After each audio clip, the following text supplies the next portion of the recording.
ম্যাচের হাফ মাঝখানে সেখানে একটা হিলডিস মারছে, দেখি হিলডিসের পারফেক্টের সামনে ফাইট করে,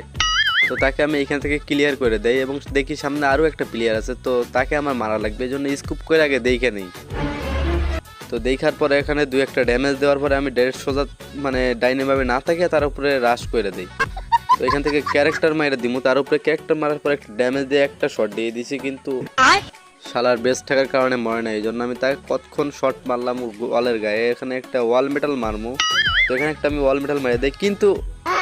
ভাই আমার সাইড থেকে ফায়ার করতেছে ভাই, এখানে এসে আমি আগে মেডিকেট করে নেবো, কিন্তু ভাই প্লেয়ার টায়া পড়ছে। তো যদি থেকে নসিবে আপনাম নিয়ে আসিবে ভাই, কি ভাই এখানে কি অবস্থা ভাই, আমার এসপির অবস্থা 12টা বাজে দিছে, আবার উপরে এফজেল মারে ভাই,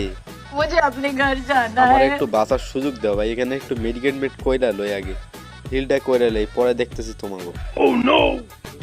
তো আমি এখান থেকে হিলটা কইরা এখানে কাবার যাওয়া লাগবে, কারণ ওই সাইডে প্লেয়ার আছে, আর বাংলা ভাষায় একটা প্রবাদ আছে না, যদি থাকে নসিবে আপনাম নিয়ে আসিবে। দেখেন ভাই কি সুন্দর কিল।